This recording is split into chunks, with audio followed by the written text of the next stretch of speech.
Fala pessoal, tudo bem? Bem-vindo a mais um episódio do KIC Porquê. Hoje um episódio super especial, Além da Dor, onde eu tô recebendo com muito carinho meus amigos, Dr. Renato, doutora Patrícia, de estarem aqui estarem aqui conosco para falar de um tema super relevante, interessante, onde nós vamos entender onde gestão, medicina regenerativa, medicina de dor, onde isso se mistura, como funciona, como empreender numa área dessa. Então, para você que está assistindo aí de casa, correndo na esteira, ou vendo entre um programa e outro, ou vendo na televisão, pô, se eu estou bem, eu estou bem na televisão aí, a televisão é grande, pequena, tá vendo no celular, você está no momento mais íntimo, vendo, espero que você curta.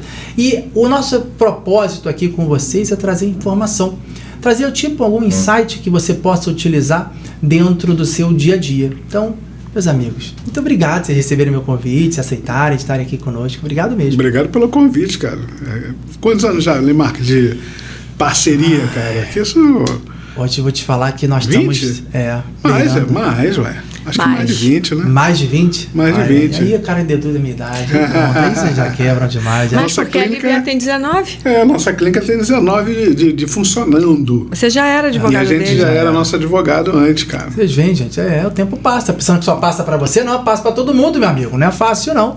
É verdade, já tem bastante tempo. Obrigado pelo convite, parabéns aí pelo empreendimento aqui. Fico muito Esse negócio feliz. de podcast é um barato, né, cara? Cara, é muito legal. E eu sabe como eu faço? Quando eu estou fazendo assim esse trabalho, entrevistando as pessoas, eu imagino a pessoa correndo na esteira. Então, que a esteira é um lugar onde o tempo não para, né? O tempo não passa, ele fica lá parado e as pessoas sem saber o que fazer. Então, eu estou proporcionando a elas uma forma de entretenimento enquanto ela sofre. É verdade. Temos que falar uma coisa interessante. Tem a ver com dor, né? Tem a ver com dor. Até porque durante a esteira pode doer alguma coisa. Opa! Dói um quadril, dói o joelho. Tem aquela frase, né? Sem dor, sem ganho, né? No pain, no gain, né? Você só sabe que tá vivo quando tá doendo. Se parar de doer, você pode se preocupar, porque alguma coisa tá errada. Especialmente depois dos 40. Depois dos 40 começa a ver bem mais coisa. Tem uma doença aqui espetacular. Paulo, deixa eu começar. A gente vai falar de dor. Como é que é esse conceito hoje de dor? Como é trabalhar com dor? Eu sei que você, há muito tempo você já trabalha com isso. Você foi um dos primeiros que me deu essa noção que isso era um campo da medicina relevante. Isso já 20 anos atrás. Como é isso? O que mudou nesse período? Todo mundo conhece dor como um sintoma, né? E essa quebra da realidade do sintoma dor para dor como doença. E então, ela é uma área de atuação, ela não é uma especialidade médica, é uma área de atuação de mais de 10 especialidades médicas, dentre elas a minha, que eu sou anestesiologista, e isso é reconhecido pela Associação Médica Brasileira, pelo Conselho Federal e nossos conselhos regionais. Então, essas especialidades concorrem para essa área de atuação. Então, é basicamente dividido em duas, né, dor aguda e dor crônica, e quem trabalha com dor aguda geralmente trabalha mais vinculado a serviços hospitalares, né, especialmente pós-operatório, paciente internado, e a dor crônica já é um modelo de atendimento de clínica, de consultório, e tem uma pegada muito multidisciplinar, não só do médico, mas outros agentes de saúde que concorrem, especialmente a fisioterapia, a psicologia. Então, o motivo da gente estar aqui talvez seja esse, né? A gente falar como é que a gente integra essa coisa de mais de um agente de saúde trabalhando junto, e isso vira um negócio, vira um business, porque a nossa clínica tem 19 anos e ela nasceu de um MBA que eu fiz na Fundação Getúlio Vargas há exatamente 24 para 25 anos. Eu juntei uma grana porque eu não tinha para fazer a clínica, que ela tem 19 de funcionamento.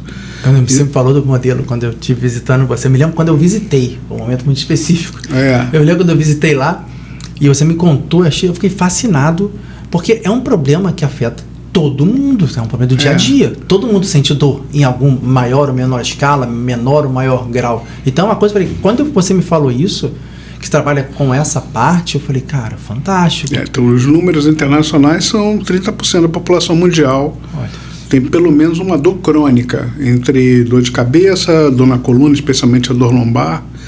Em algumas regiões do mundo, em algumas regiões do Brasil, são mais de 30%. Então a prevalência é muito alta. E talvez muitos consideram que é o maior sofrimento humano a dor crônica, né? Sim. Então, se a gente pensar na dor muito mais do que um sintoma, muito mais como uma doença, uma promoção do sintoma dor como uma doença, e pensar que isso pode ser o maior sofrimento humano, e a gente transformar isso no nosso assunto hoje aqui, que é um negócio, um business, cara, é uma oportunidade de tanto, né, para trabalhar nisso. Eu tenho um médico empresário, ele fala um negócio que marcou muito a minha vida. Ele falou: se você quer ser rico, você quer ganhar milhares de reais, você encontre um problema que atinja milhares de pessoas e resolva esse problema. Se você quer ser milionário, esse problema tem que atingir milhões de pessoas. E você vai ser milionário e assim sucessivamente. Dor é esse mercado escalonável, né? Dor é uma coisa que afeta muita gente, em maior ou em menor grau.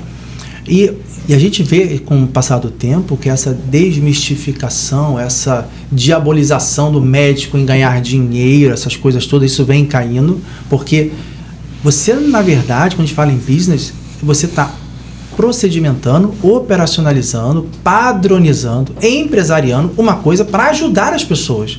Ou seja, quando você fala que você está ganhando bem, significa que você está ajudando mais gente. E mais gente está reconhecendo o seu valor com isso. Então eu gosto de tirar essa dúvida para você de casa, que acha, e eu já vi muitos comentários assim, né, de diabolizando médicos que ganham dinheiro porque eles não se preocupam com a população, justamente com o contrário disso. São médicos de fato ganhando dinheiro porque estão ajudando muita gente, e pessoas que enxergam o valor nisso. Olhando isso como saúde privada, mas se você olhar como saúde pública, o lucro vem do lucro social. Então, até se você for pensar nisso num empreendimento de saúde pública, o lucro virá do resultado social que aquele empreendimento público está fazendo. Sim. Então, se você muda a vida das pessoas e você ofere lucro financeiro, vai ter lucro financeiro se você tiver lucro social. Você tem que ter resultado. Então, a gente foca no resultado, foca na experiência do cliente, no final das contas, qual é o resultado. Né? Você tangibiliza que você mudou realmente a vida do paciente. Quando você muda a vida do paciente, isso dá lucro, porque você mudou a vida do paciente. Isso pode virar dinheiro. Na vida pública, isso vai virar lucro social.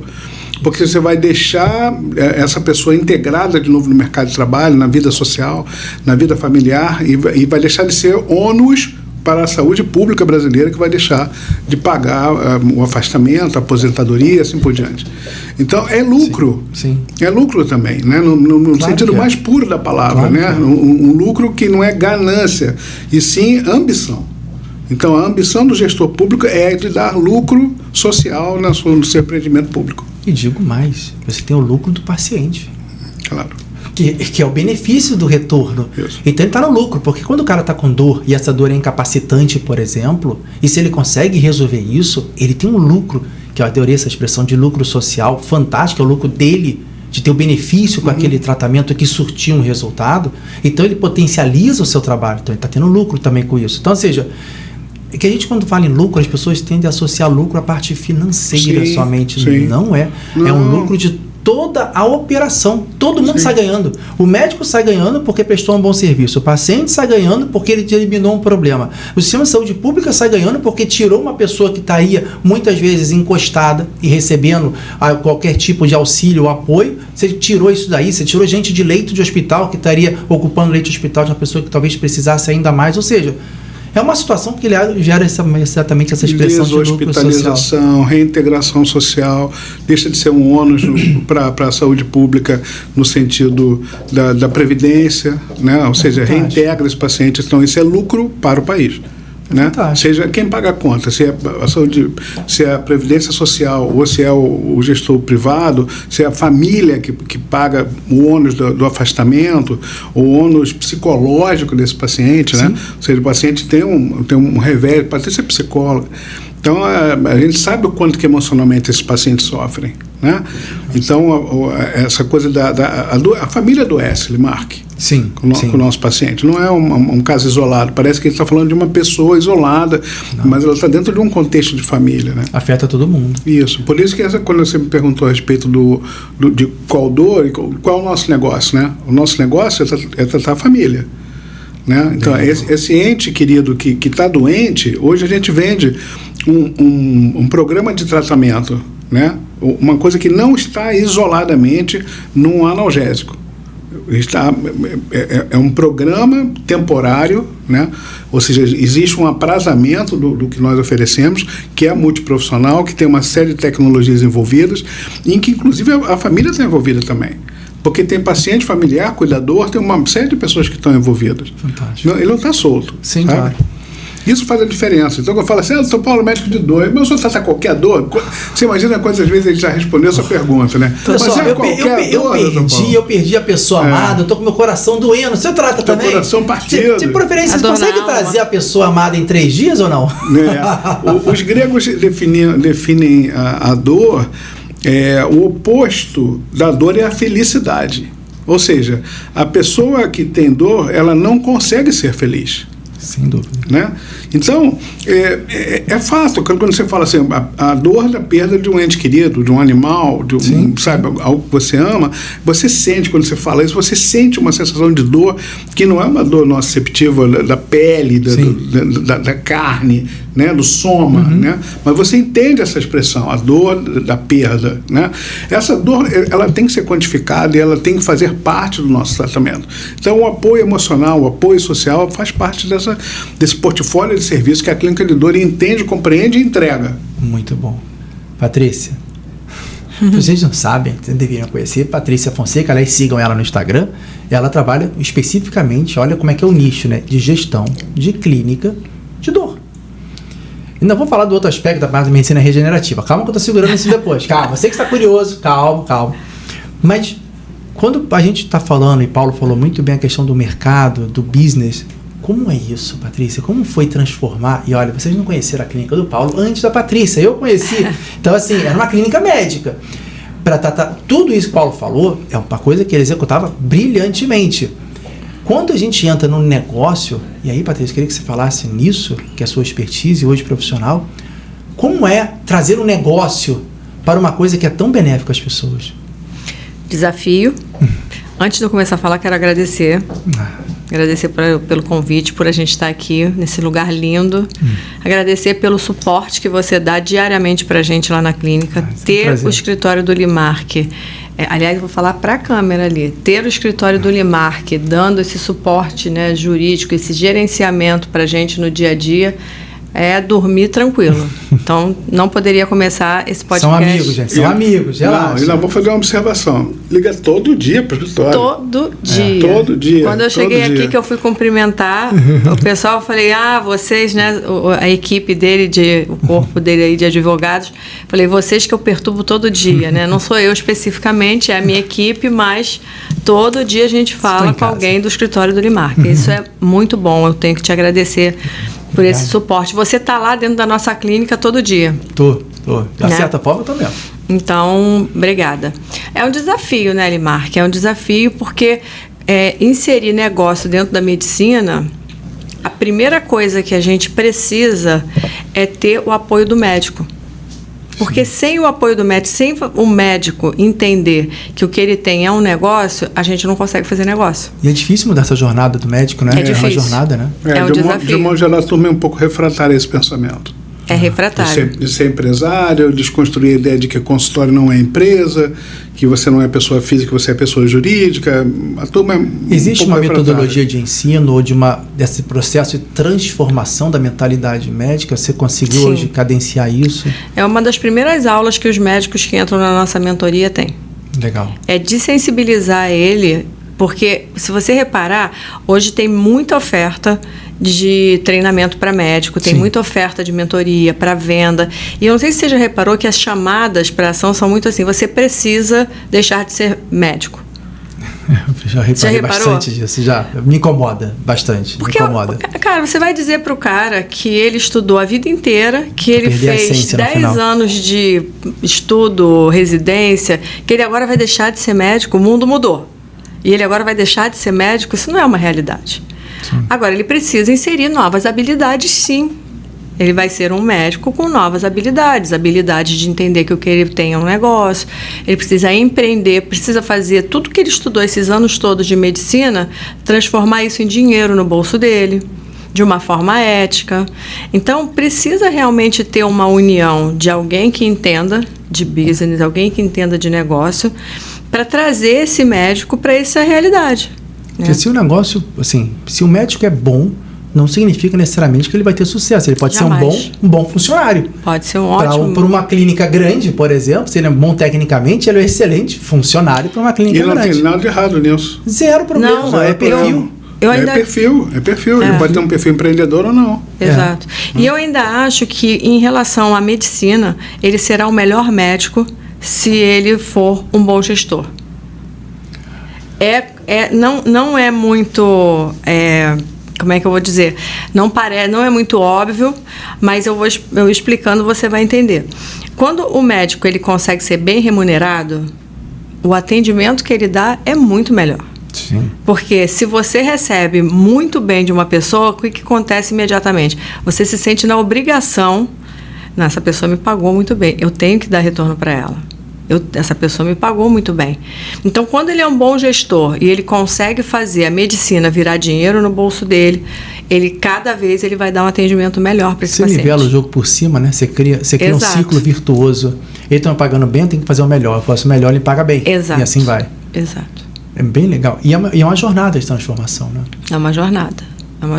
Isso não quer dizer que o médico que atenda, por exemplo, um volume maior porque ganha menos ou que está no SUS, isso não quer dizer que ele atenda mal.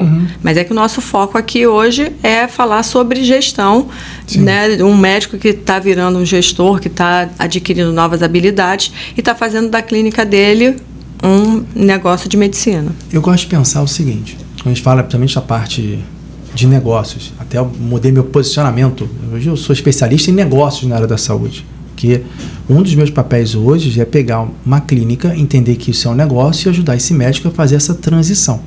E a gestão para mim é um papel fundamental. Eu atuo na parte estratégica. Então eu encaro uma clínica como se fosse um jogo de xadrez, enxergo que ele é o rei, mas também tem que ter a rainha, tem que ter o cavalo, tem que ter o bispo, tem que ter os peões, saber como isso vai funcionar e qual o escopo de trabalho de cada um, como é que essas peças se movem. Sem o gestor, isso é muito interessante. Numa reunião que eu estou com o médico, que eu não tenho gestor, eu estou trocando ideia com o Paulo. Então a gente vai falar sobre tudo, vamos fazer isso, Paulo, vamos fazer, ótimo. Acabou a reunião, ele começou a atender o paciente, morreu. Acabou. É simples assim. Já aconteceu isso com a gente. Muitas vezes. E aí eu sempre falava, e hoje é uma condição minha, falar, meu amigo, tem que ter um gestor. Porque o gestor está participando da reunião com a gente, está dando insight da nossa reunião de estratégica, mas ele é o tático. É ele que vai pegar as nossas ideias e vai operacionalizar taticamente com a sua equipe para poder executar. Sem isso, a gente continua somente no campo das ideias. E não muda. Eu vejo hoje uma ideia que as pessoas... obviamente já fugi do roteiro, tá? Então não te preocupa. Mas vou voltar para ele. Eu vejo isso muito claramente, as pessoas não entenderem a diferença entre despesa e investimento. Ixi. Eles acham, não, mas eu não posso pagar um gestor. Não, eu não vou fazer isso. Não, eu não vou. Eu só preciso. Porque eu não tenho dinheiro. Como é que você chega e quebra essa objeção hoje, Patrícia? Então, primeira coisa é mostrar números. Quando a gente... Mudou a minha realidade. Era isso que eu ia falar, mudou. De sensibiliza. Quando começou com o negócio de mostrar números, e vou até ajudar ela na resposta, ela começou a me mostrar o faturamento diário. Ela mandava para o meu WhatsApp, faturamento do dia. Aí eu olhava, foi bom.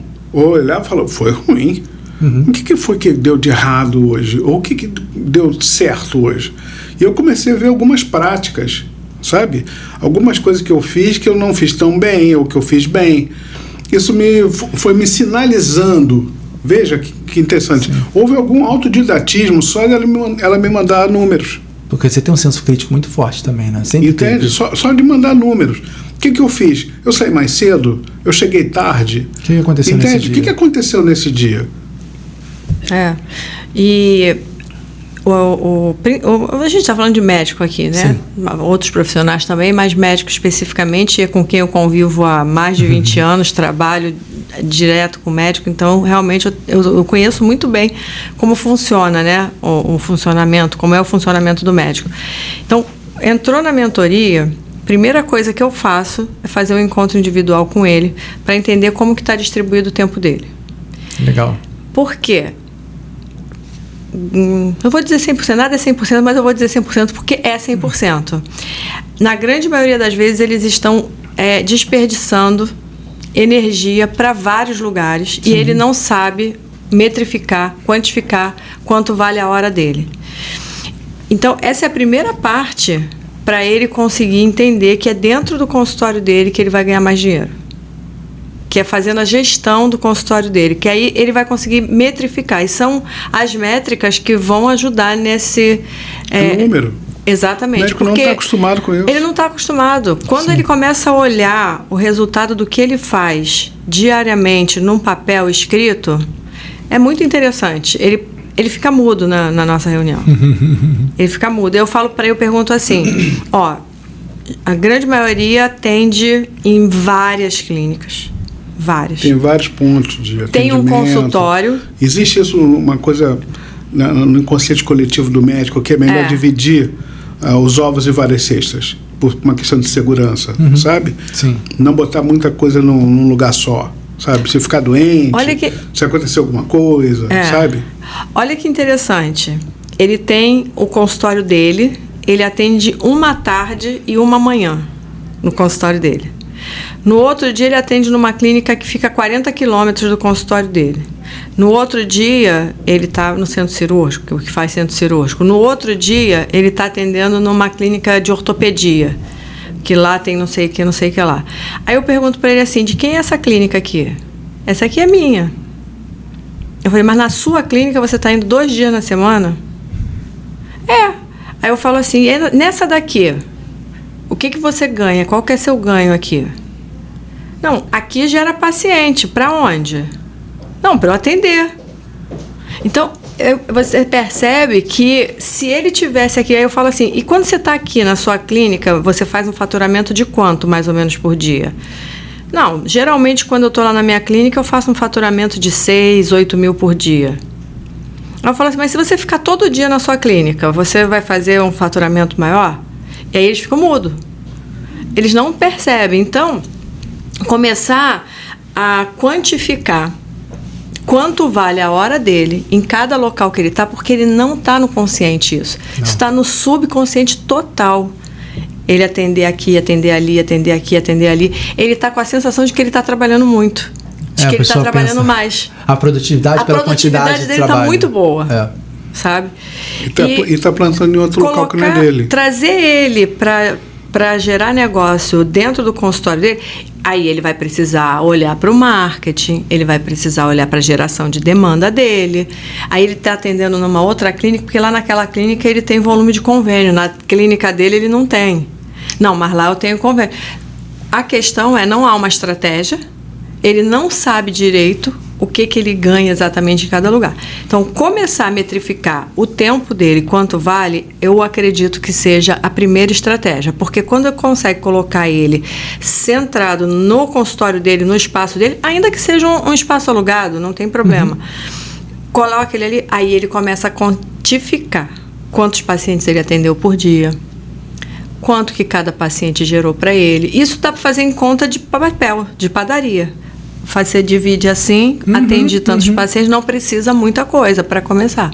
Mas ele vai precisar aprender a gerar demanda, ele vai precisar começar a olhar, fidelizar. Ele vai ter que começar a entender que a parte do ato médico em si é uma parte de um todo. Tem todo um processo que não é judicial, que bom. Tem todo um processo administrativo de que ele tem que preparar todo aquele paciente no pré e no pós, trabalhando a experiência, para que no ato que ele vai pratique, que entregue resultado, esse resultado possa ser valorizado. Eu vejo isso claramente.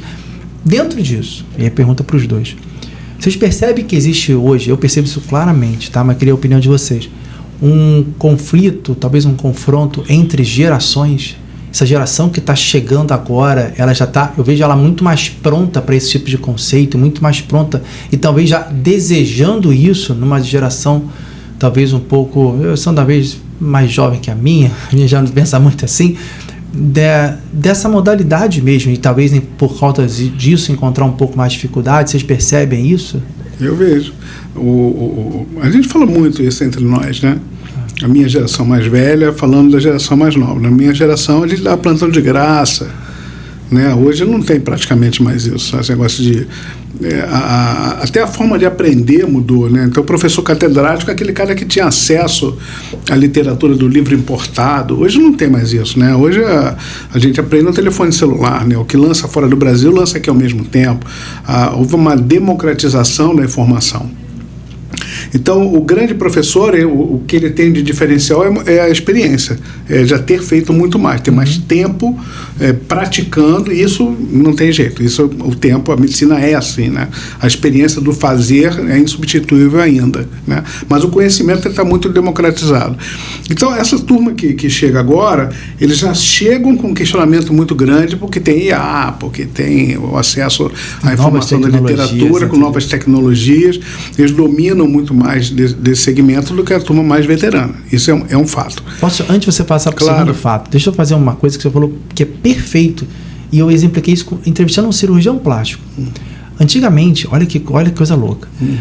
Antigamente, o médico que tinha um conhecimento, muito conhecimento, ele segregava esse conhecimento, uma reserva de mercado, e passava isso, muitas vezes gratuitamente, para poucas pessoas, pelo prazer de passar. O que é hoje? Não existe esse médico com super conhecimento. E as pessoas que têm algum conhecimento vendem esse conhecimento através de vários fellows, mentoria, blá, blá, blá, blá, que você consegue pulverizar isso. Ou seja, aquilo que era segregado, hoje é um nicho de mercado. E as pessoas já compram isso agora. Não precisa saber muito também, não. Se você saber mais ou menos um pouquinho, o cara já está vendendo também isso. E ele dá com isso, como é que porque a medicina, eu aprendi com um grande mestre meu, o professor Rogério Rocco, que foi um cara que me inspirou muito quando eu era garoto. Ele dizia que a medicina era a corrida de revezamento, corrida de bastão. Tinha que passar o bastão, porque por mais que você estude na literatura, cara, o borogodó é como eu faço. É o grande borogodó, entende? Então, o que a gente vende hoje no formato de mentoria, ou de fellowship, ou de residência médica, seja o que for, é como eu faço. Você aprende, não, tem que botar o microfone aqui, tem que ligar, tem que chamar a luz, o cara, sabe, mas como é que você faz, cara? Sabe, como é que é a tua planilha? E como é que você traz o paciente? O teu jeitinho, o meu jeitinho, sabe? Aquele meu jeitinho é que vira um negócio de sucesso ou não vira um negócio de sucesso. Quem acompanha ele fazendo o procedimento, né, vê. Tem praticamente todos os médicos que fazem bloqueio para dor, após bloqueio, radiofrequência, no final lá da lesão, coloca uma solução disso, daquilo, de um produto. Mas qual que você bota? E aí ele... Eu boto essa, e aí, fulano bota aquela. No final ele ensina isso para os fellows dele, no final ele dá uma giradinha na agulha, na cânula, e aí ele ensina para eles, agora a pontinha tá para cá, tá para cá. Isso não aprende no livro. Não. Isso não aprende. Essa viradinha da agulha que ele ou aprendeu com alguém, ou ele desenvolveu para aprender que aumenta a área da lesão. Ou você aprendeu apanhando. Paulinho, tu não tinha mentoria na tua época, né? Não tinha mentoria mas certamente, de alguma fonte eu vi, eu aprendi, ou você aprende apanhando. Mas você teve exatamente esse ponto. Você teve que apanhar muito mais. A curva de aprendizado. A mentoria é isso, é encurtar. Né? Ou seja, eu vou dar um exemplo assim, deve ter muito médico aqui assistindo a gente, talvez. E você faz um bloqueio, você fez uma solução um pouco mais concentrada, a agulha está um pouquinho mais funda, pode pegar na raiz, o cara não consegue ter alta, porque a perna fica um pouco mais fraca. Qual é o borogodó? Puxa um pouquinho a agulha, puxa meio centímetro para trás, quando você injetar não vai tão fundo, não pega na raiz, você vai conseguir dar alta. Parece bobo, mas não Isso é uma besteira, não é? É meio centímetro que você puxa a agulha, já não pega na raiz, já não vai dar problema motor, e você vai dar alta, não tem que voltar no dia seguinte para dar alta no paciente. E não tem que estar paciente e a velhinha vai reclamar pra caramba, minha perna ficou fraca. Não dá trabalho depois para advogado. Minha perna ficou fraca. Isso não está escrito em livro nenhum, porque não é para estar escrito no livro. Isso é o quê? Isso é a prática. Alguém me ensinou isso? Acho que não. O que aconteceu? Eu tive que algumas vezes dar alta. E aí, cara, como é que eu saio desse problema? Tá dando bloqueio na perna. Cara, eu vou puxar um pouquinho a agulha. Pronto. Então, aquilo que levou um tempo para eu aprender, me custou ir ao hospital, foi chato, e reclamações que a velhinha teve, hoje a velhinha não reclama mais, porque eu aprendi que eu tenho que puxar um pouquinho a agulha. Então, se você tiver na minha mentoria, eu vou dizer, cara, puxa a agulha um pouquinho. Cara, isso vai de muita... Entende? Eu vou diminuir o tempo das coisas. Essa é a mentoria. Como diria um bom não carioca. É curso. O curso vai te ensinar onde bota a agulha, o que você ingesta. E a mentoria vai ensinar o quê? O borogodó. É o diferencial. Então, eu acho que o diferencial da mentoria vem para o cara que fez o curso, ele sabe onde bota a agulha, ele sabe como injeta. E a mentoria vai o quê? Agora vai dar como eu faço. Eu vejo o público mais jovem muito suscetível hoje às mentorias, e de qualquer coisa, tá? Mentoria de venda, de captação, de tudo, de tudo. Eu vejo muito isso. E nós também. A gente é consumidor. Isso. Eu quero saber, porque hoje eu leio, a IA me diz o que eu tenho que fazer. Sim. Eu vejo imediatamente. Hoje eu atendo, eu dei uma aula, até nos nossos amigos, no Horto Regem, esse final de semana, é um mês mais ou menos. E eu dei uma aula sobre o que a gente está falando um pouco aqui, sobre medicina da dor, misturado com medicina regenerativa. Foi o tema da minha aula, como misturar as coisas e tal. Eu perguntei para a turma, quem tem experiência com IA? Um monte de gente levantou a mão.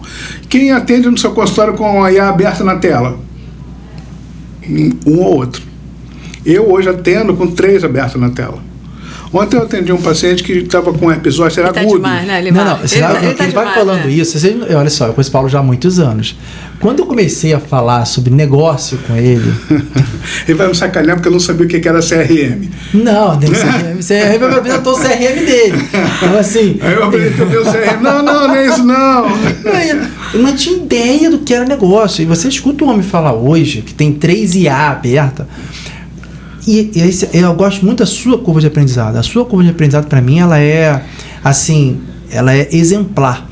Porque você passou de um descrédulo completo, o Paulo é médico na concepção formal, técnica absoluta da palavra. Médico. Com macaquinho. Não falo, não vejo, não escuto. Eu tinha um macaquinho na cabeça. Para hoje ser um médico, empresário, empreendedor, altamente antenado, mentor, utilizando... Assim, a sua coisa, para mim, como eu vi você antes... Eu sou mais feliz hoje. É impressionante. Pô, mas Posso contar um negócio? Eu tinha 3 consultórios, só tenho um. Acabei de falar, né?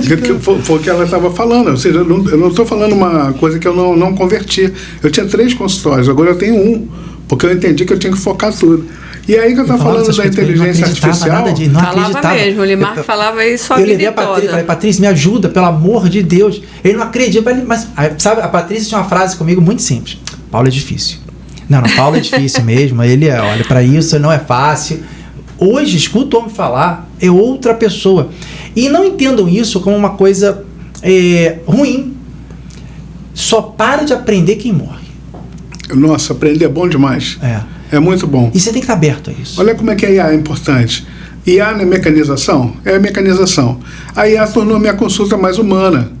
Porque eu não digito mais. Não. Então eu atendo com IA, eu fico olhando o tempo todo nos olhos do paciente, eu não digito, não fico olhando para a tela.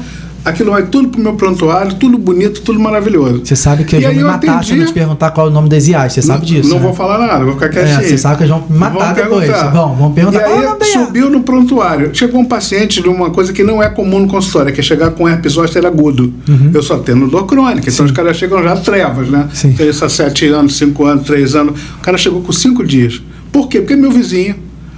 O cara mora no meu prédio, doendo pra caramba, liga pro Paulo, vem aqui. Peguei na fase aguda. Ou seja, é uma coisa que não é tão comum para mim. Sim. O que você faria antigamente? Você vai chegar em casa, vai abrir o livro para estudar, você vai ligar para um dermato amigo teu, você vai fazer alguma coisa, porque não é o meu dia a dia. Mas como eu tenho a danada das IA aberta, IA.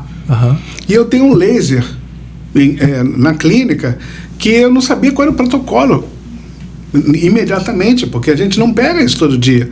Eu entrei na IA e coloquei o nome do meu laser, qual era a doença, qual eram os dados antropométricos do paciente, qual era o dia deu tudo o que eu tinha que fazer em 10 segundos, ou 15 segundos. É isso mesmo. Mas é óbvio que você Essa também é a precisa saber realidade. falar, porque ele também já Essa aprendeu a saber realidade da falar com a medicina IA, no momento, né? é um Sim. negócio espetacular. Os prompts, né? Então, se a gente não prompts. andar junto com o bonito da medicina atual, que é essa tecnologia, e com a experiência que a gente adquiriu no passado, que é o casamento sensacional, a mentoria dá isso pra gente, abreviar esse caminho.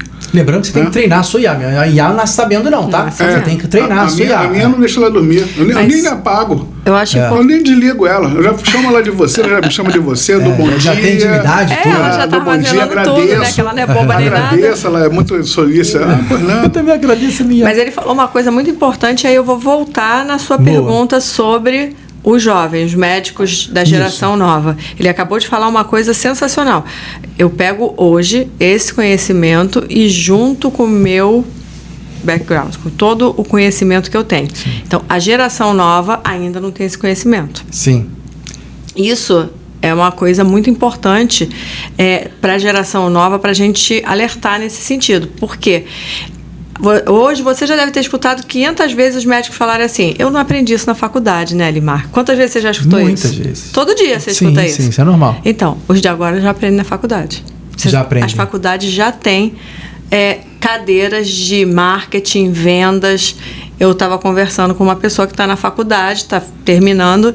Ela já tem um Instagram já, tipo, super bombado, porque ela já veio com aula dentro da faculdade. Então, Isso a faculdade já tem. Então, ele já vai sair com essa expertise. Mas ele ainda não vai ter o conhecimento que o médico da geração atual Números verdadeiros da USP, desculpa te interromper. Manda. Números verdadeiros da USP. A maior parte dos alunos da Universidade de São Paulo, no momento, não querem clinicar. Querem ser médicos para empreender dentro da área de saúde. Isso aí. Bom, nós estamos falando, só para você ter uma ideia, você de casa ter uma ideia, São Paulo tem mais faculdades de medicina que todos os Estados Unidos juntos. Para início de conversa. Nossa previsão é que até 2030, está chegando, a gente tenhamos médico Uber. Então esse é o tamanho. Já estamos mais de 500 mil médicos. Mesmo. Então, nós, com a quantidade de novas faculdades abrindo e com essa expansão, a gente vai chegar a 1 milhão de médicos muito rápido. Talvez a previsão é que nos próximos 4 a 5 anos no máximo. É isso mesmo. E não ter médico Uber, o mercado ele vai se tornar altamente competitivo. E assim como todo mundo quer, nem todo mundo pode e talvez nem todo mundo deva, porque também não vai estar preparado. E aí já começou um processo, isso é tudo uma consequência ao processo de seleção. Hoje, com a prova do CRM agora, você não basta se formar médico, você tem que fazer prova para poder exercer a medicina. Você hoje tem o princípio da especialização, porque não basta você ser só médico, você tem que ser médico especialista. Então, cada vez mais os conselhos vão restringir isso daí. Ou seja, por mais que a boca esteja aberta lá na frente com faculdades, a prática, Isso aí. ela vai ser cada vez mais limitada. Esse é um grande paradoxo que vai acontecer. Então, o que é o risco? O que é o risco? É o empreendedorismo virar charlatanismo. Onde você escapa dessa diferenciação? Buscando bons mentores, buscando bons caminhos, buscando boa orientação e, principalmente, baixando da headline. Adoro essa expressão. Onde o cara se forma só com headline. O cara se forma só com analisando o título. E a manchete, ele não lê o artigo. Ele lê o resumo, feito até pela IA, o resumo do artigo, ele não se aprofunda. Então, os outros bons profissionais, e o movimento histórico é um momento cíclico, os bons profissionais daqui a 20 anos, daqui a 15 anos, vão ser os profissionais que vão descer, vão aprofundar o seu conhecimento.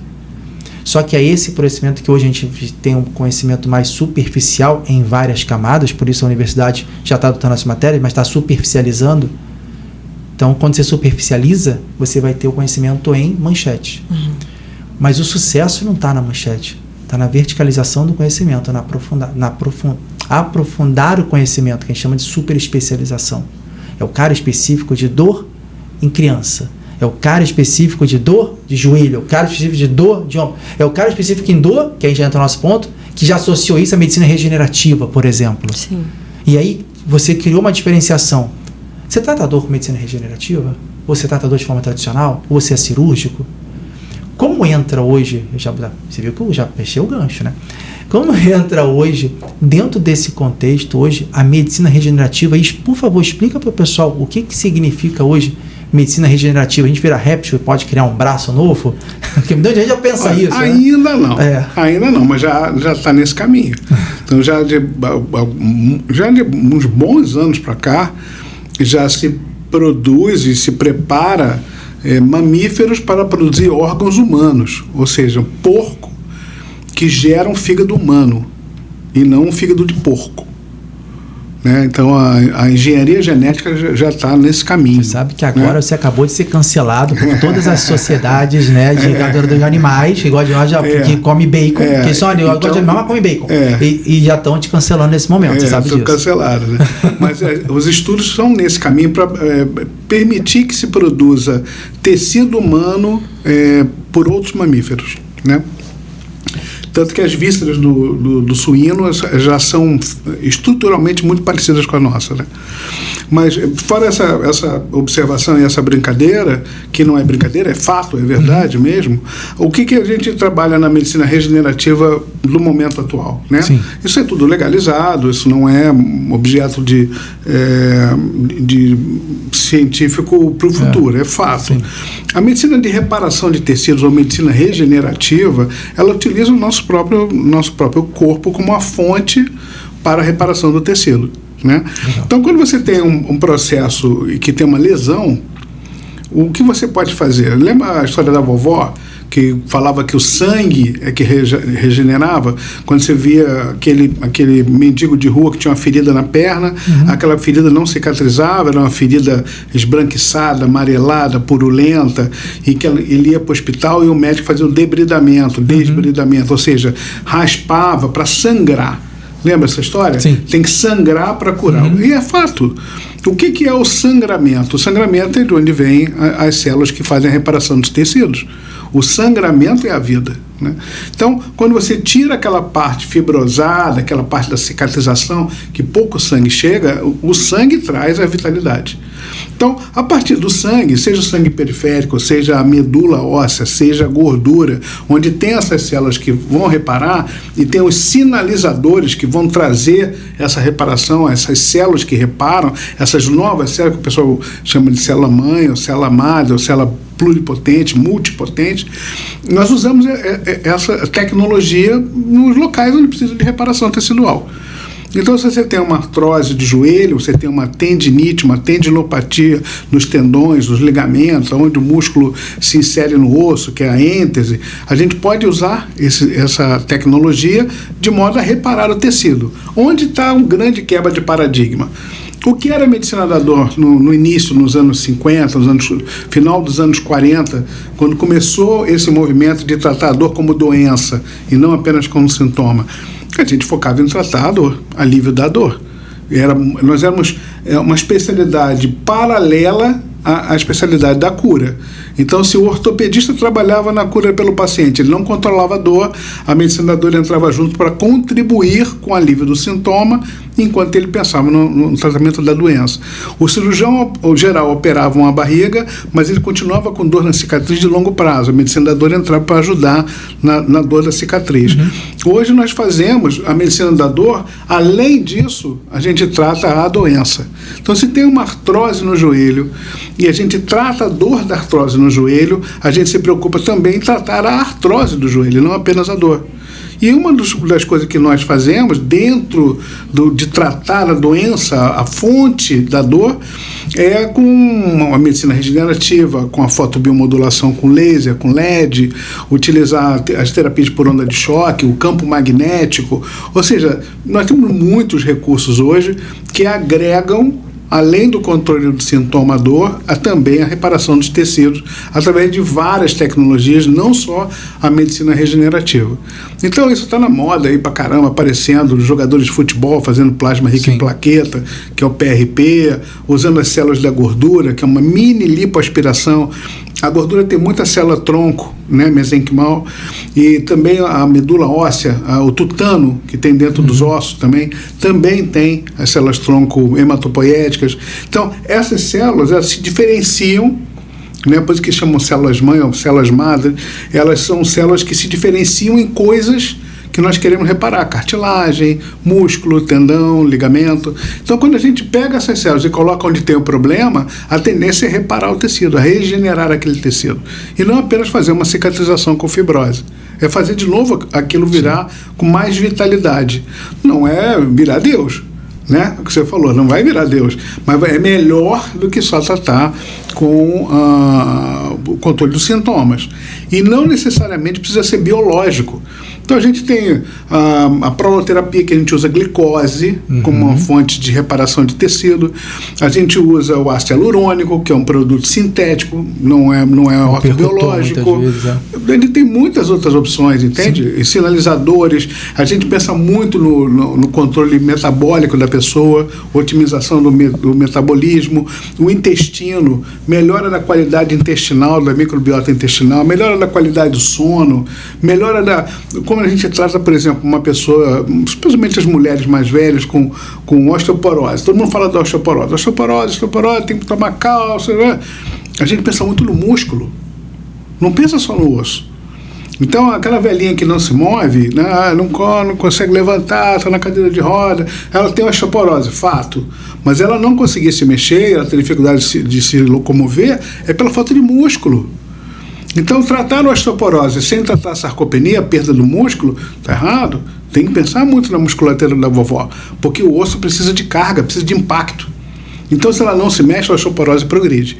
Então, esse pensamento mais completo, mais holístico, mais pleno, de que a dor não é isolada num sintoma, é isso que a gente chama do casamento, que para mim é a glória, da medicina da dor com a medicina regenerativa, que aí é a medicina toda, né? Agora, por que a gente chama ele de professor, vocês não sabem, agora vocês não sabem por quê, não é? Por que a gente chama o Dr. Paulo de professor? É justamente isso, ele dá aula, ele não conversa com a gente, ele dá uma aula pra gente. Minhas filhas fazem bullying comigo, dizem que eu não falo da palestra. Meu pai não fala da palestra. Chato, gente, né? Mas isso é uma aula. Dentro disso, assim, eu tenho várias coisas de medicina regenerativa, porque tem muitos aspectos jurídicos e legais que envolvem ainda, porque não está... Você participa muito nisso, porque realmente tudo que quebra barreiras, que rompe paradigmas, que rompe preconceitos, se quebra ideias, o status quo para ter problema. Quebra o status quo. Então, a gente está aqui para isso, para trazer que isso a gente trabalha nisso com muita seriedade, Limarco, sabe? Sim. Muito baseado em novidade. E novidade... E que vai ajudar o paciente, no final das contas. Eu estou falando em ajudar o paciente. Eu falei muito isso no congresso. Eu falei, uma das coisas que embarrera, que é uma objeção no que a gente acredita, é o ceticismo médico, né? E eu fui estudar numa das minhas IA o que é ser cético, o que é um médico cético. E quando eu vi nas definições do que é ser um médico cético, eu me vi ali. Eu sou cético. Está impossível na IA. Eu estou impossível na IA. Eu sou cético. Ou seja, eu e meus amigos que trabalham com medicina regenerativa, nós nos vemos como céticos. Mas cético é um grande controle de qualidade. Ser cético é controlar as emoções em relação às novidades. E não ser retrógrado. E não ser avesso às modernidades. Analisar as coisas com parcimônia. Exatamente. Entende? Então, quando você fala assim, o ceticismo médico ele é uma barreira para a progressão da medicina regenerativa, eu vejo como o contrário. Eu vejo que progredir com parcimônia, com realidade, ser conservador dentro do conservadorismo, que é importante na medicina. E vai ter a ver com responsabilidade. Porque você citou muito bem do caminho do progresso em relação ao charlatanismo. O charlatanismo é não ser cético. É isso aí. O cético não será um charlatão jamais. Por quê? Porque ele é cuidadoso no seu progresso. Esse é um ponto, porque por que a gente fala disso? Só para vocês de casa poder situar, porque tudo isso que o Paulo falou que é maravilhoso, ele é feito hoje em base de protocolo científico, protocolo de pesquisa. Na sua grande maioria. Por quê? Porque são procedimentos off-label. Nós tivemos já até um episódio sobre tratamentos off-label aqui. E aí você tem que fazer um trabalho, ou seja, para você dispor dessas novidades todas e conseguir praticar isso sem ser atacado pelos próprios médicos que estão hoje em posição de poder dados pelos conselhos, você tem um ritual a seguir. Não é só chegar, gostei dessa novidade, vou fazer um curso final de semana, segunda-feira eu vou começar a praticar. Aí você acaba quebrando algumas barreiras de segurança por falta de conhecimento, ou de novo, aquele conhecimento superficial ou de headline, você não aprofundou. E aí você talvez possa, de fato, causar um dano com uma coisa boa. Eu costumo dizer que a diferença, né? É um ditado que se fala que a diferença entre remédio e veneno é a dosagem. Então pode ser mas a mesma coisa pode matar como pode ajudar. Qualquer procedimento é assim. Ah, mas eu não tive isso. Muito já tive isso. Eu não tive sucesso com isso não funcionou para mim. Depende de quem. Eu não falo assim, muitas vezes o nosso problema não está no que, mas está no como. O nosso problema não está no que, está no como. Dando outro gancho do como. Como transformar isso num negócio então? Já que existem tantas restrições, já que não é tão fácil assim, já que você tem algumas barreiras. Como é que você hoje encara, Patrícia, nisso, ajudando o Paulo, e fala, Paulo, vamos ajudar mais pessoas e conseguir montar esse negócio em função disso, com toda essa barreira? Não vale falar que eu ajudo. Não vale falar isso. Não tem como, tem que falar. A primeira coisa é ter um bom respaldo, né, jurídico, um bom respaldo, tem que estar debaixo de um projeto de pesquisa, se a gente está falando de medicina regenerativa. Mas eu acho que hoje eu vou falar da nossa realidade. Isso. Né? A nossa realidade é ter 2 grandes nomes dentro do nosso projeto. Um grande nome dentro da medicina regenerativa e um grande nome dentro da dor. Então, como hoje, eu vou falar como gestora dos projetos.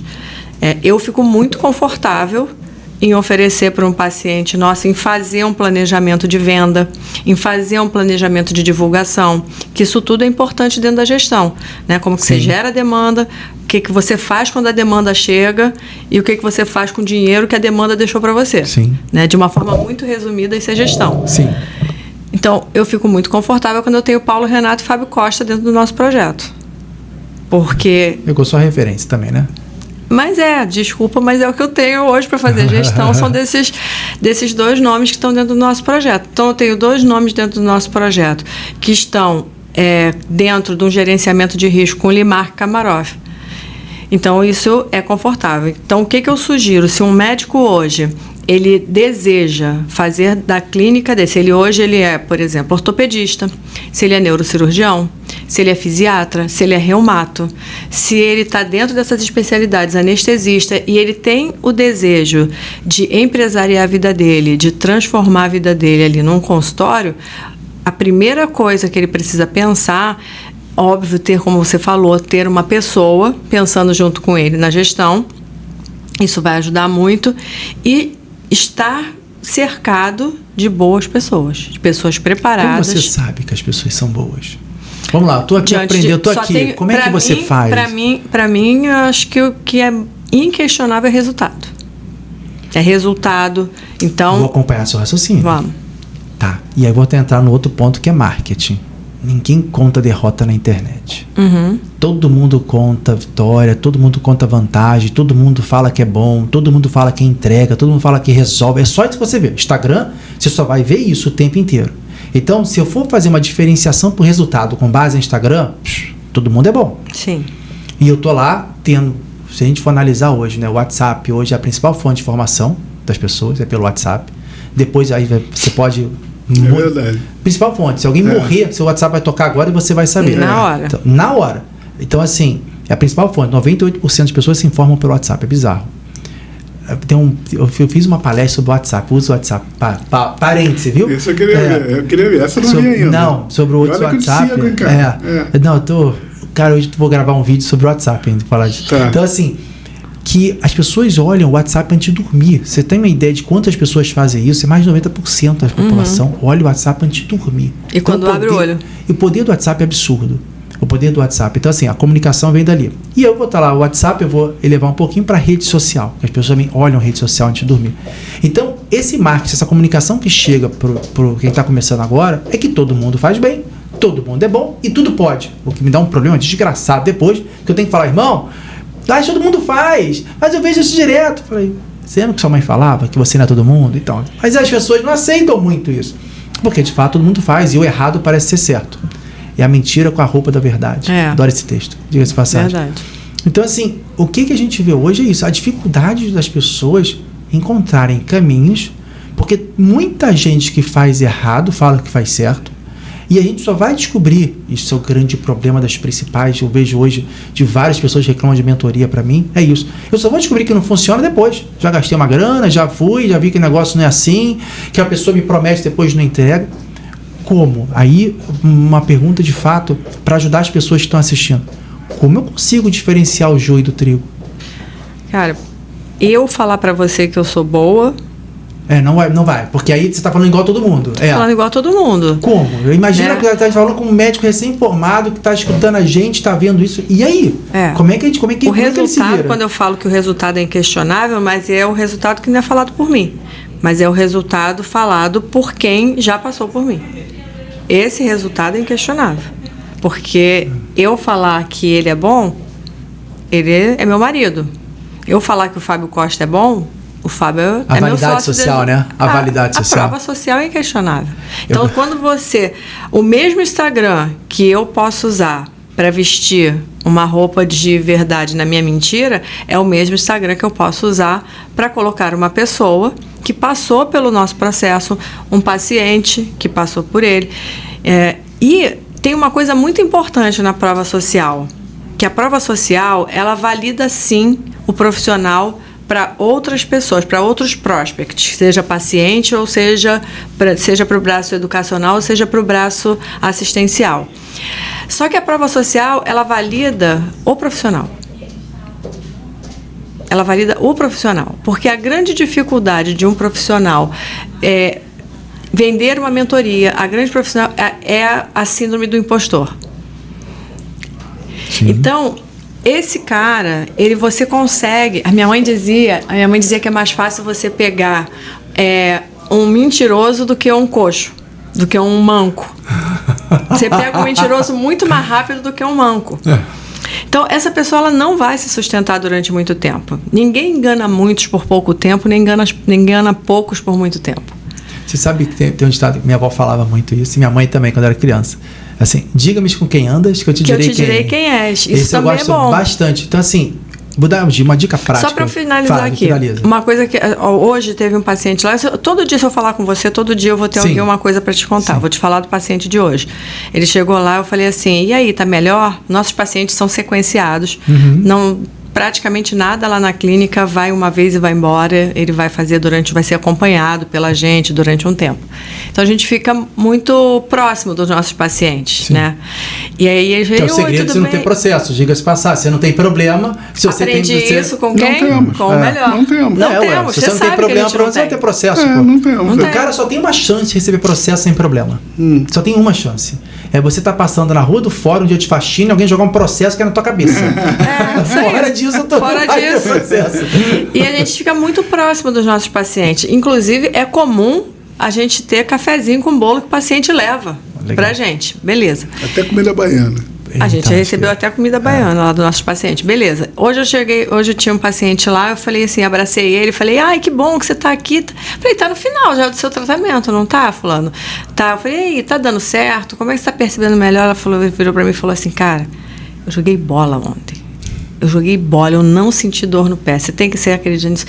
Então, isso valida a mim. A hora que eu sento aqui para falar com você, eu falo com propriedade da minha clínica. Eu não tenho medo de falar para você assim, pode mandar lá que a gente resolve. Até porque, né, eu tenho, né? Você tá com o professor do lado. Mato no peito, né?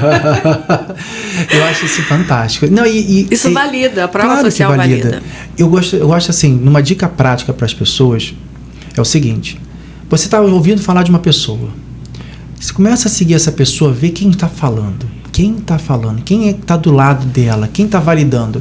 Quando a pessoa precisa falar de si para validar, você vai desconfiar. O primeiro sintoma é esse, que é a síndrome do impostor. Você pega a síndrome do impostor quando a maioria das coisas que é falada dela é falado por ela. Ele tem que se autoafirmar, né? É a autoafirmação. Então essa é uma das coisas que a gente vê muito, muito. Eu resolvo, eu faço, eu entrego. Aí você já começa a olhar. Eu gosto muito quando a pessoa faz a famosa entrega genuína. Entrega genuína é entrega de graça. São conceitos diferentes. A entrega genuína é quando você faz alguma coisa de forma natural. E isso é percebido com qualidade pelas outras pessoas. Como, por exemplo, o Paulo, quando ele vai explicar alguma coisa, você vê que ele fala com propriedade. Mas ele não fala para se mostrar. É o jeito. É a forma, é tanto conhecimento que é passado dessa forma, como várias pessoas que passaram aqui são assim. E aí uma outra coisa que também para mim é fundamental, e eu tenho visto isso muito com o tal do Guto Galamba, também o Instagram dele é muito bom, que é a questão da ambiência. Nossa, total. A ambiência hoje para mim é uma coisa que faz muito. Eu só vou andar com quem faz sentido para mim andar. Com certeza. Então hoje eu aprendi, isso é até uma confissão para vocês, eu aprendi muito a falar não para as pessoas. Ih, tô junto contigo. Que é uma coisa. Recentemente. Foi o melhor a gente já começando a ficar velho, né? Já ficando velho, eu comecei a. E eu não me importar de não ser aceito por algumas pessoas que acham que tá tudo certo. Eu não tenho essa fã de agradar todo mundo. Eu sempre cito lá, entre Jesus e Barrabás, o povo escolheu Barrabás, que fique claro. O povo escolheu Barrabás. Então, assim, eu não tenho intenção de agradar todo mundo. Não é essa. Eu quero me conectar com quem quer se conectar comigo, e essa pessoa tem que ter os mesmos valores, as mesmas crenças, os mesmos princípios. Aí vai começar a fazer sentido. Então, assim, se essa pessoa quer se conectar comigo e não é da minha ambiência, essa semana, vou contar um caos, isso eu gosto de contar. Eu recusei um médico, e eu estava conversando comigo, e no meio da conversa, nunca aconteceu isso comigo, nunca, foi a primeira vez. Se eu tenho alguma referência de algum cliente seu para eu poder ligar, eu falei, olha, acho que está havendo um equívoco. Eu estou me sentindo numa entrevista de emprego. Não é essa o propósito. Eu acho que você não está pronta para ter o meu serviço ou me contratar. Eu acho assim, você tem que ver o que eu faço, pegar referências do quem eu sou, do que eu quero, até para depois você acreditar se eu vou entregar ou não. Então você não está pronta e está tudo certo, relaxa. De repente não é o seu momento, eu não quero te forçar a nada. Então, assim, quando você trabalha com esse grau de naturalidade, com esse grau de despreendimento, eu acho que a coisa vai se tornando mais natural. Mas acho que isso também, de fato, vem com a idade. Mas eu vou pegar esse gancho aí. Eu quero contar um caso também. Olha, a gente está bem alinhado. A ambiência realmente funciona, né? A gente está bem alinhado, né? Para entrar na nossa mentoria, o pessoal acha que é uma coisa pro forma, que a gente fala, mas não é. Não é para qualquer um mesmo. A gente, de fato, não abre mesmo para qualquer um. E aí, quando a gente vai fazer uma seleção, geralmente entra na reunião para fazer uma seleção, para ver se a pessoa está ou não está no momento de fazer a nossa mentoria, se o médico está ou não está no momento. E essa semana, estava eu e o Fábio numa reunião, e o Fábio falou, olha, eu vou pedir para a gente parar a reunião por aqui. Você não está no momento de entrar na nossa mentoria. Essa mentoria não é para você. E isso a gente só consegue realmente estando junto num ambiente de pessoas que sabem o que estão fazendo, que tem realmente... Isso não faz sentido. Isso não faz sentido. Gera estresse. Eu acho... Assim, eu tenho boas referências nessa área. Não só o Paulo, o Fábio Costa, o Fábio Lana. Sim. Então, assim, são pessoas que, poxa, que são bom, o Carrique. Então, tem pessoas assim que já estou nisso já há algum tempo, e eu tenho aprendido muito, até com a doutora Vanessa, que está no Horto Regente também, que a gente aprende muito, e tem um nicho do escritório hoje específico só para medicina regenerativa. E é muito interessante, quando a gente vê esse movimento, tinha um nome de movimento celular, que as células vão se unindo quando elas são próximas, eu esqueci o nome, mas elas não se fagocitam, elas se juntam para criar estruturas macro, as macrocélulas que vão fazer um trabalho melhor ou potencializar um trabalho que já tenha sido feito. E eu vejo esse comportamento muito hoje nas pessoas. As pessoas cada vez mais, com tanto conteúdo que são jogados aí na internet, elas vão se limitando a conteúdos que vão fazer sentido na sua ambiência. E tá tudo bem se você não está preparado para isso nesse momento. Ou para você ter um acesso à informação, ou você para andar com determinadas pessoas. Você vai fazer isso, cada um tem a sua cor de aprendizado. Foi outra coisa que eu aprendi. Cada um tem a sua cor de aprendizado. Não é que ela está errada, talvez é errada por ignorância, por ela não estar naquele momento, naquele específico caso. Mas depois aquilo vai se tornando uma ambiência melhor e a pessoa chega num resultado melhor. É impressionante isso. Bom, finalizando. Já passou, o tempo tá brigando, o pessoal tá brigando lá, o pessoal brigando comigo, tá vendo? É assim, meu. Quem sabe faz ao vivo, louco, meu. Então, assim. Mas é bom, a gente tá não falei que era da divertido? mesma. Pois é, a gente tá. Faltou um shopping aqui, eu molhei de bacalhau. O pessoal da produção. Não conta pra ninguém, olha não só, é chopp que tá aqui dentro. Da água aqui, eu gosto de botar um aperitivo. Não contar pra ninguém o que tem aqui dentro. Vamos botar um negocinho aqui da próxima vez, pra gente poder. Mas aí o pessoal briga comigo, passa muito da hora. O que eu queria deixar assim, em considerações finais, assim. Qual o recado que você daria hoje, Paulo, para... Imagina que você está falando ali para um médico que está vendo a gente, essa hora, você tá correndo até essa hora, tu pô, já queimou tua caloria, vai descansar um pouco, você tá correndo até agora, pô, pelo amor de Deus, hein? Porque esse médico tá assistindo a gente, fala, beleza, e aí? O que você falaria pra esse médico que tá falando pra você? Tá ouvindo isso tudo, falando, e aí? O que você falaria pra ele? Outro dia eu assisti um programa e o cara falava assim, o que você diria pro Paulo Renato de 20 anos atrás, quando ele foi fazer a clínica? Nossa, cara, minha cabeça assim, ferveu, se eu soubesse o que eu sei hoje com a clínica com 20 anos de vida. Hoje você pode saber isso, né, com uma mentoria. A mentoria te ensina isso, como você aprender, que é a educação de negócio, a educação do business, né? Essa coisa da educação do empreendedorismo. Isso é novidade no Brasil, não se falava sobre isso. A educação acadêmica das pós-graduações, dos MBAs, não são isso. Elas são educações mais herméticas, né? Mais de processos, né? É um passo antes. Sim. É um passo antes. Então, eu ficaria muito confortável se eu tivesse há 20 anos atrás, quando eu acabei o MBA na FGV, e eu tivesse a mentoria para fazer a clínica. E duas coisas no momento atual, eu acho que são fundamentais, importantíssimas. Eu vi de um físico que eu acompanho, eu gosto de coisas que são muito diferentes da minha prática, né? Eu também gosto. E eu gosto como eu gosto de fotobiomodulação, gosto de estudar coisas de dor nesse cenário, algumas coisas de física são importantes, né, no tratamento. E esse físico, ele deu uma palestra outro dia e eu achei, vou pegar o que ele respondeu e vou trazer para cá. Duas coisas são muito importantes hoje. Uma é saber se comunicar. E a comunicação não é mais o que foi. A comunicação hoje, plagiando também outra pessoa, que é o Roberto Chiniachik e o Joel J, que falam coisas interessantes nesse sentido. A pessoa que é mais conhecida, que se comunica melhor, ganha do cara que sabe mais. Sim. Né? Então, saber se comunicar e usar os meios de comunicação da melhor forma é muito importante. E a segunda coisa é o que eu estou aprendendo, que é a inteligência artificial. Então, em qualquer coisa que você faça sobre qualquer tipo de assunto, em qualquer momento da sua vida, a IA está presente e ela só vai crescer. E IA não é apenas ChatGPT ou o seu telefone celular no WhatsApp. Não é apenas uma ferramenta de busca, é muito mais, muito mais. E cada vez mais a gente vai aprender a lidar com ela de uma forma que humanize o que a gente faz, né? E não congele o que a gente faz. Muito pelo contrário, ele vai humanizar, vai tirar de você o que você não precisa ser enquanto humano. Então as relações humanas vão ser fortalecidas.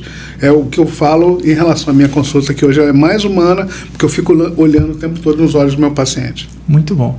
Aliás, vou te dar um trabalho de casa. Não sei se você já fez isso. Já perguntou a IA sobre você? Eu gostaria que você me informasse o que é o Dr. Paulo Renato.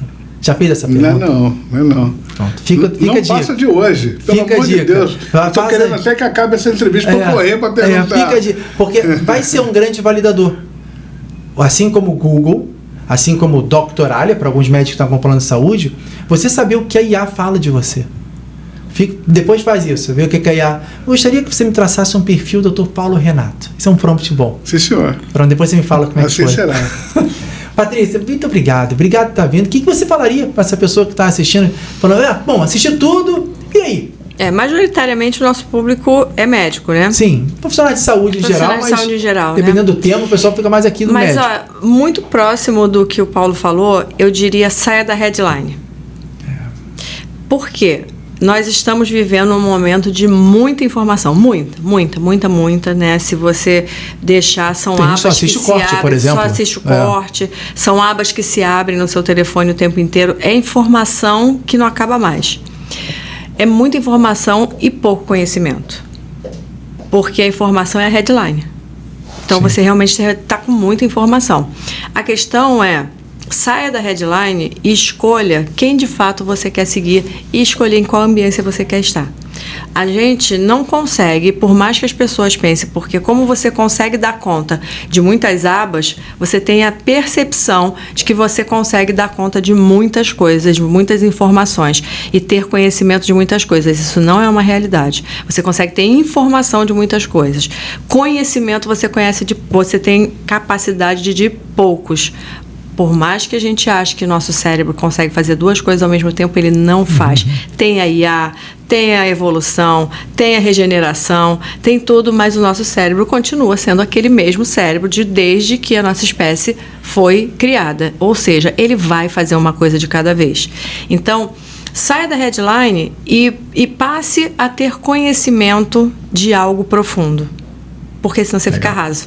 Então é importante que você escolha quem são as pessoas que você quer seguir, se aprofunde nesse conhecimento, que é para que você não fique somente dentro da headline, e aí você acaba sendo massa de manobra, né? Você não tem de verdade o conhecimento e a escolha daquilo que você quer para sua vida. Você não consegue escolher nem mesmo aonde você vai atender, que dia da semana e quanto vale cada lugar que você atende. Gente, sim, incrível, muito obrigado. Espero que você... E aí, você pergunta, e aí pra mim? E aí, espero que você tenha gostado, porque pra mim foi maravilhoso estar aqui com eles, ser meus amigos. Poxa, obrigado de coração. Se você gostou, curte, deixa o like, comente, compartilhe com alguém que quiser, essa mensagem vai fazer sentido. E nos vemos no próximo episódio. Obrigado, até logo. Tchau, tchau.